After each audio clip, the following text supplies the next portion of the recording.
محمد فیاض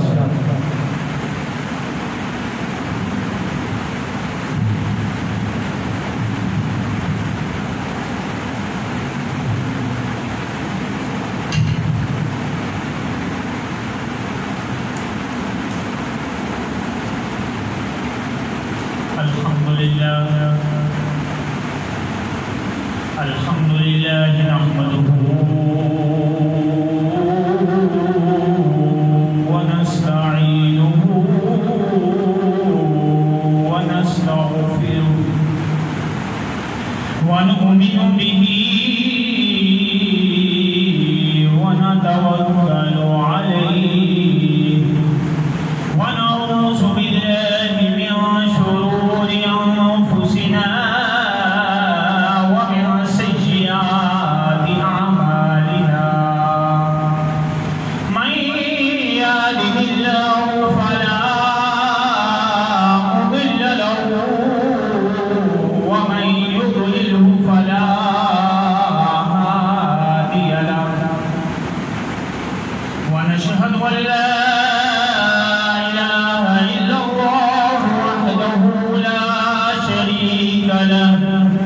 ونشهد أن سيدنا ومولانا وملجأنا ومأوانا محمدا عبده ورسوله أما بعد فأعوذ بالله من الشيطان الرجيم بسم الله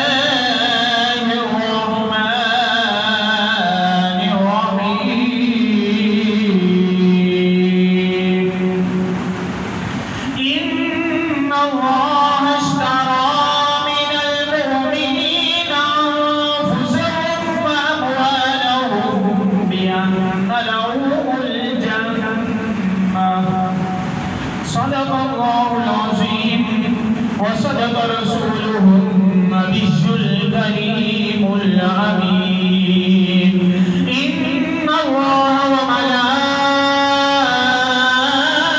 وملائكته يصلون على النبي يا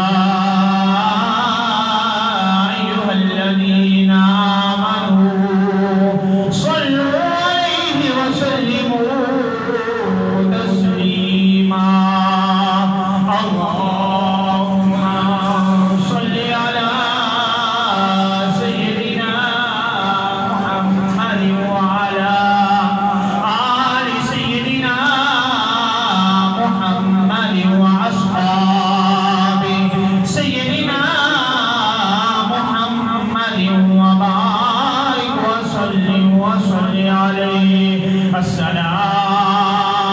الصلاة والسلام عليك يا سيدي يا رسول الله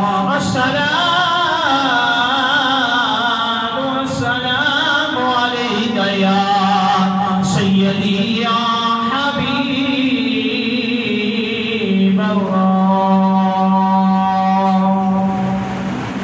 اللہ جل جلالہ وَأَتَمَّ بُرْهَانَهُ وَأَعْظَمَ شَانَهُ کی حمد و ثنا کے بعد سید الرسل ختم الرسل مولائی کل علیم کل خبیر کل وارث کل شہید کل رازدار رب العلا شب اسرا کے دہلا کل کائنات کے منجا و مابا شافی روز جزا نبی آخر الزمان احمد مجتبہ جناب محمد مصطفیٰ کریم صلی اللہ علیہ وآلہ وسلم کے مقدس بارگاہ میں ہدیہ درود و سلام پیش کرنے کے بعد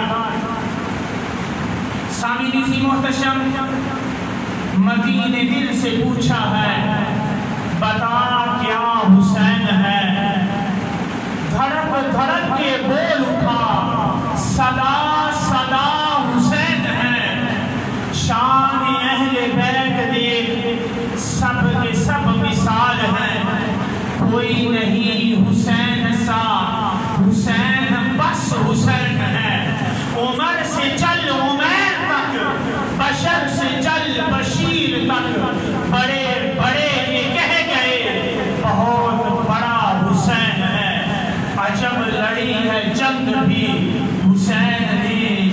یزید سے، عجب لڑی ہے جنگ بھی حسین نے یزید سے، وہ اس سے بڑھ کے جیت گیا، یزید تھا حسین ہے۔ سبحان اللہ۔ سامعین عزیز محترم، آج 10 محرم الحرام، نواسہ رسول، شہزادہ بطول، سید الشہداء، امام عالی مقام، امام حسین رضی اللہ تعالی عنہ کی شہادت کا دن ہے۔ رب العزت نے اہل بیت اسلام کو بے شمار انعامات اور فضائل سے نوازا ہے۔ قرآن کریم میں اور احادیث مبارکہ کے اندر اہل بیت اسلام کی عظمت اور شان کے چرچے بے شمار ملتے ہیں۔ میرے فاضل دوست جناب قاری محمد عابد صاحب نعیمی بڑے محبت بھرے انداز میں ایمان اور ایمان کی حقیقت کو بیان فرما رہے تھے۔ اللہ رب العزت کی عظیم بارگاہ میں دعا ہے کہ خالق کائنات ان کے علم میں، عمل میں اور زیادہ ترقی نصیب فرمائے۔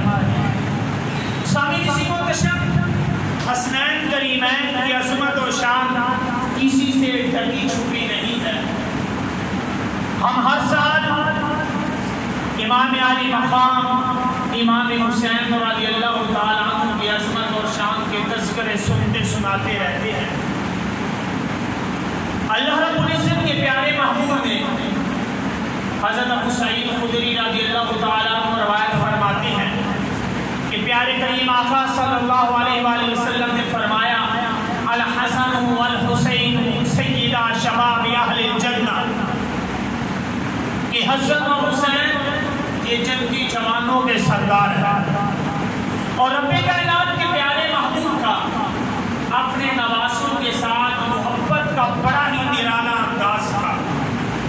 اپنے نواسوں کو چومتے بھی تھے، سینے سے بھی لگاتے تھے اور سونگتے بھی تھے۔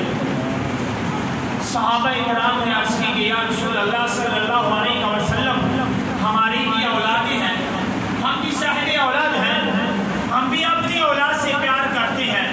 یا رسول اللہ صلی اللہ علیہ وسلم، یہ چومنا، سینے سے لگانا، کندھوں پہ اٹھانا تو سمجھ آتا ہے، یا رسول اللہ صلی اللہ علیہ وسلم سونگنا سمجھ سے باہر ہے۔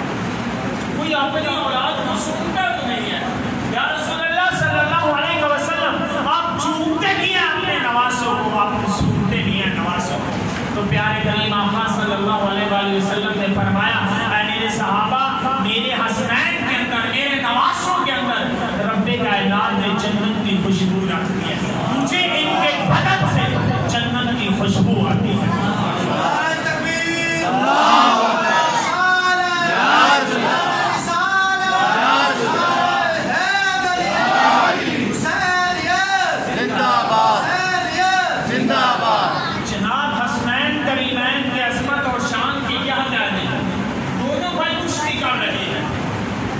بچپن کا، چھوٹے سے بچے ہیں، حسنین کریمین جناب امام حسن اور امام حسین رضی اللہ تعالی عنہما کشتی کر رہے ہیں۔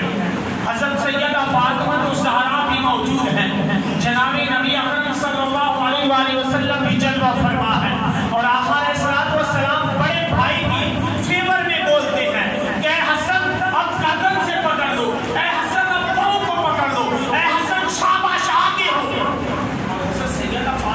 اللہ تعالیٰ عنہ سے رہا نہ گیا، عرض کرتے ہیں کہ والد محترم، حسین چھوٹے ہیں، اور طریقہ کار بھی یہی ہوتا ہے کہ جب بچے آپس میں کشتی کر رہے ہوں تو جو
امام حسین کی عظمت اور شان پہلے 7 سال کی بیان کی جاتی ہے اور آخر میں 1 سال کی بیان کی جاتی ہے، اور درمیان میں 50 سال امام علی مقام امام حسین کی عظمت اور شان کو بیان نہیں کیا جاتا۔ اور جب بھی سنے گا یہ نہیں دیکھتے کیا تو ان کے بچپن کا زمانہ بیان کیا جا رہا ہے، شاہ ان کی شہادت کربلا کے واقعہ کو بیان کیا جا رہا ہے، اور باقی 50 سال حسنین کریمین نے کیسے گزارے اس کا تذکرہ نہیں کیا جاتا، اس کو چھپایا جاتا ہے۔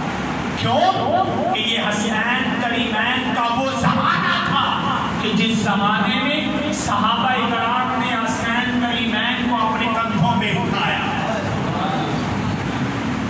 سیدنا ابو بکر صدیق رضی اللہ تعالی عنہ کا زمانہ آتا ہے، امام حسن کو کندھوں پہ اٹھا کے گلیوں میں گھوم رہے ہیں۔ آج تو خاندان صدیق اکبر کو خاندان اہل بیت کا دشمن قرار دیا جا رہا ہے، لیکن حقیقت اس کے برعکس ہے۔ حقیقت یہ ہے کہ امام حسن کو جناب سیدنا صدیق اکبر اپنے دور خلافت میں 10 لاکھ مربع میل کے حکمران ہیں، اپنے کندھوں پہ اٹھا کر مدینہ منورہ کی گلیوں میں گھوم رہے ہیں۔ اور صحابہ کرام نے پوچھا کیا خلیفۃ المسلمین، کیا بات ہے، ہم نے کبھی آپ نے اپنے بچوں کو اٹھا کے کندھوں پہ نہیں گھومے، آپ امام حسن کو کیوں کندھوں پہ اٹھا کے گھومتے ہیں؟ سیدنا صدیق اکبر فرماتے ہیں آپ نے نہیں دیکھا کہ میرے محبوب بھی ان کو اٹھایا کرتے تھے۔ اور ایک دفعہ ایسے ہوا کہ امام حسین پہلی صف میں، چھوٹے سے بچے ہیں لیکن سادات گھرانے سے تعلق ہے، پہلی صف میں بیٹھے ہیں، اور سیدنا صدیق اکبر کا پہلا خطبہ ہے، منبر رسول پہ بیٹھتے ہیں تو حسین کھڑے ہو جاتے ہیں، 7 سال کی عمر ہے، کھڑے ہو جاتے ہیں، کہتے ہیں ابو بکر میرے نانا کے منبر سے نیچے اتر جا، یہ میرے نانا کا منبر ہے۔ سیدنا صدیق اکبر کھڑے ہو جاتے ہیں، ہاتھ باندھ لیتے ہیں حسن، کیونکہ پتا ہے کہ یہ میرے محبوب کو کتنے پیارے ہیں۔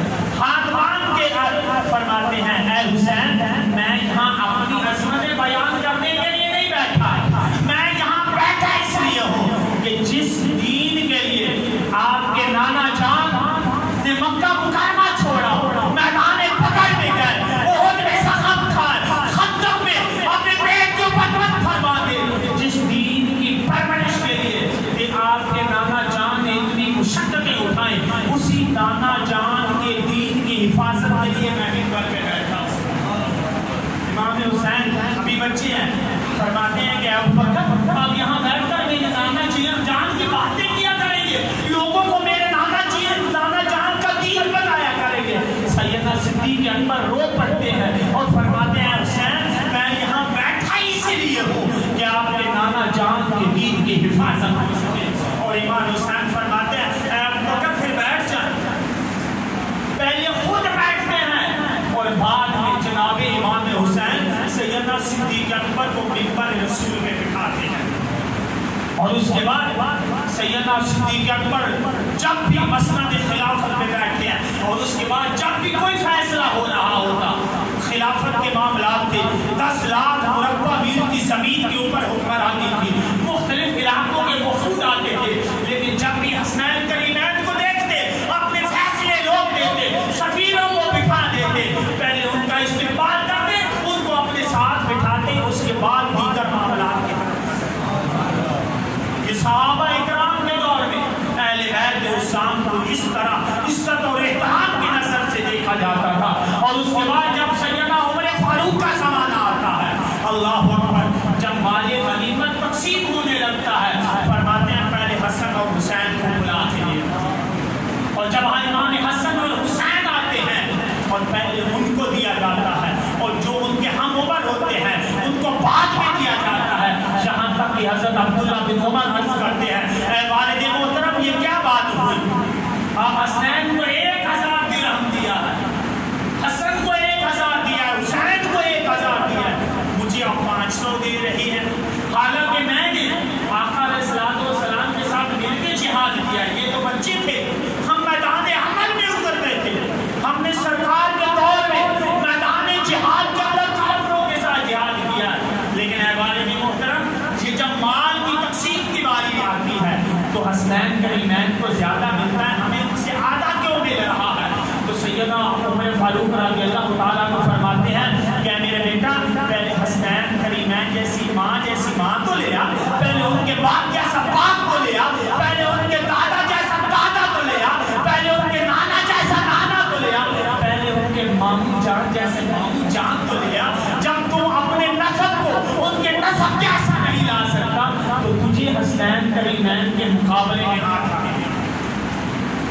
عظمت اور شان تھی. اور جب ایران فتح ہوتا ہے اور ایران کی فتح کے بعد شہنشاہ ایران کی بیٹی قیدیوں میں ہو کے آتی ہے.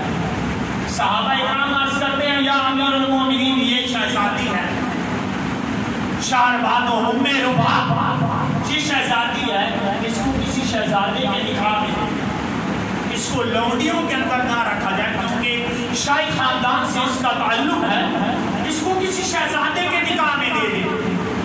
حضرت عمر فاروق پوچھتے ہیں کس کے نکاح میں دے؟ ساروں نے کہا کہ عبداللہ بن عمر کے نکاح میں.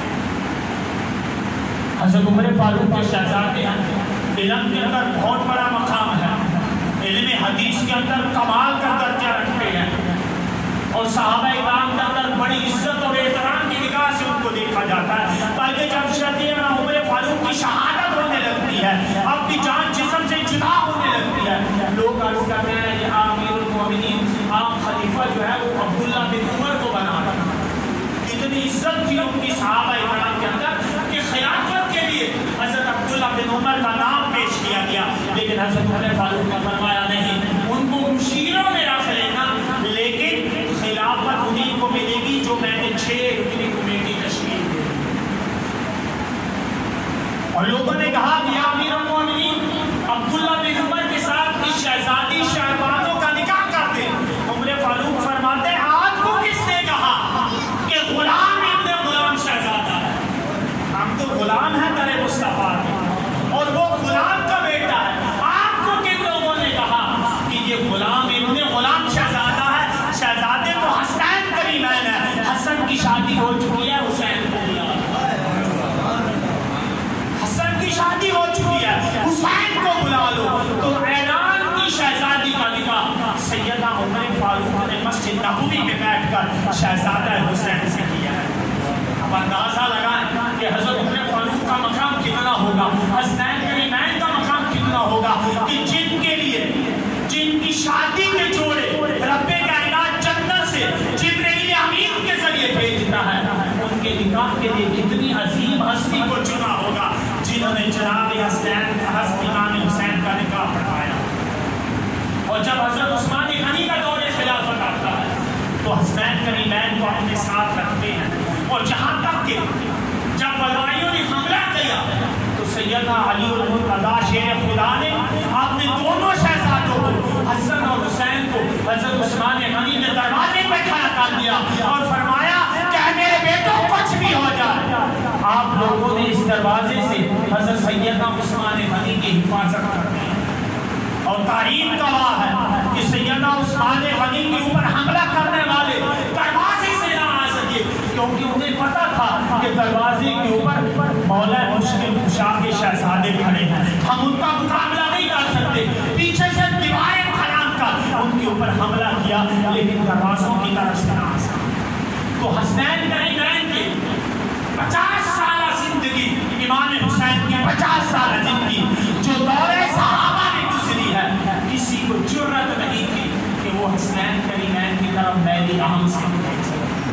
لیکن جب صحابہ اکرام کا دور ختم ہوتا ہے، جو صحابہ اکرام کا دور چلتا ہے، ابو بکر صدیق، عمر فاروق، عثمان غنی، مولا مشکل کشا، جناب امام حسن اور حضرت امیر معاویہ پر جب صحابہ اکرام کا دور ختم ہوتا ہے، اس کے بعد اہل بیت کے اوپر ظلم تشدد کے واقعات صحابہ اکرام کے دور کے بعد تو جتنا دور صحابہ اکرام کا گزرا ہے انہوں نے اہل بیت الاسلام کا جو مقام جو عزت تھی پورا اس کا احترام کیا، اس کا ادب کیا ہے اور ان کے ادب اور احترام کو مشغول خاطر رکھا ہے. جناب ایک دفعہ سیدہ فاطمہ الزہرا رضی اللہ تعالی عنہا امام حسن اور امام حسین کو پکڑ کے لے آتی ہیں، اپنے والد محترم کے پاس آتی ہے اور عرض کرتی ہے یا رسول اللہ صلی اللہ علیہ وسلم آپ کے یہ شہزادی موجود ہیں، آپ اپنی زندگی میں اپنی وراثت سے ان کو حق دے دیں. اور انبیاء کرام کی وراثت علم، شجاعت، سخاوت، جرأت اور بہادری ہوتا ہے. دینار و درہم کسی نبی کی وراثت نہیں. سیدہ فاطمہ آتی ہیں اور عرض کرتی ہیں یا رسول اللہ صلی اللہ علیہ وسلم آپ کے دونوں شہزادے موجود ہیں، آپ کے نواسے موجود ہیں، کو حصہ دیجیے۔ آقا علیہ السلام نے فرمایا کہ بیٹی لے آؤ، میں اپنی وراثت کے 2 حصے حسن کو دوں گا اور 2 حصے حسین کو، 2 حصے حسن کو 2 حصے حسین کو۔ عرض کرتی ہیں کہ والد محترم دیجیے، یہ آگے آپ کے شہزادے۔ آقا علیہ السلام فرماتے ہیں کہ حسن ادھر آؤ۔ امام حسن کو اٹھاتے ہیں، گودی میں بٹھاتے ہیں اور فرماتے ہیں کہ میں نے اپنے اس بڑے شہزادے کو، بڑے بیٹے کو، اپنے میں نے اس بڑے نواسے کو سرداری عطا فرمائی، میں نے اس بیٹے کو سرداری عطا فرما دی ہے اور میں نے اس بیٹے کو جرت عطا فرما۔ سرداری اور جرت جو ہے وہ جناب امام حسن کو وراثت میں ملی ہے آقا علیہ السلام سے۔ اس لیے کہ 40,000 کا لشکر تھا امام حسن کے پاس جب حضرت امیر معاویہ کے ساتھ جنگ کے لیے بالکل تیار تھے، اور اس وقت امام حسن نے اپنی خلافت سے دستبرداری کی۔ فرمایا سردار وہی ہوتا ہے کہ جو اپنی رعایا کا خیال کرے۔ آج لاکھوں کے تعداد میں عرب والوں کے سر میری مٹھی میں ہیں، لیکن میں ان سروں کو ضائع نہیں کروں گا، میں خلافت سے دستبردار ہوتا ہوں اور میں حضرت امیر معاویہ رضی اللہ تعالیٰ عنہ کو خلافت کے لیے نامزد کرتا ہوں۔ اسی وقت لوگوں نے امام حسن کو بھی پکڑ لیا، شہزادہ جنت کے اوپر اعتراضات کرنے لگے، سوال کھانے لگے، کیا حسن آپ نے یہ غلط کیا ہے؟ فرمایا نہیں، میرے نانا جان نے میری پرورش اسی مقصد کے لیے کی ہے۔ میرے نانا جان نے فرمایا تھا کہ مسلمانوں کے 2 عظیم لشکر جب آمنے سامنے ہوں گے، میرا یہ شہزادہ ان کے درمیان صلح کرتا، میری پرورش اسی لیے ہوئی ہے۔ فرمایا کہ 2 اپنے وراثت سے 2 حصے میں حسین کو عطا فرماتا ہوں۔ فرمایا ایک جرت اور ایک سخاوت، ایک جرت، میں اپنی جرت اور اپنی سخاوت کا حصہ امام حسین کو عطا فرما دیتا ہوں۔ اور امام آقا علیہ السلام کی جرت کیا تھی اور وہ کتنے دلیر تھے؟ روایات میں آتا کہ بڑے بڑے پہلوان ان کے سامنے آئے، سرکار نے ان کو توحید کا پیغام دیا، وہ کہنے لگے کہ محمد ہم جاہل ہیں، ہم ان پڑھ ہیں، ہمیں آپ کی باتوں کی کوئی سمجھ نہیں، اگر آپ اللہ کے نبی ہیں تو ہم پہلوان ہیں، کشتی کرو، جیت گئے تو ہم سمجھ لیں گے کہ نبی کو ہوتا ہے وہ کسی سے ہارتا نہیں، آپ جیت گئے تو ہم سمجھ لیں گے آپ اللہ کے نبی ہیں۔ آپ آسمانوں کی باتیں کرتے ہیں، جنت کی باتیں بتاتے ہیں، دوزخ، جنت کی حوروں کی، جنت اور فرشتوں کی رضوان و خدمت، ہماری سمجھ سے یہ بات آتا ہے، ہم پہلوان قسم کے لوگ ہیں، کشتی کے لیے اکھاڑا تیار کیا گیا۔ آقا علیہ السلام نے چند سیکنڈ کے اندر اس کو نیچے گرا، حالانکہ اہل عرب کے اندر اس جیسا کوئی پہلوان نہیں تھا۔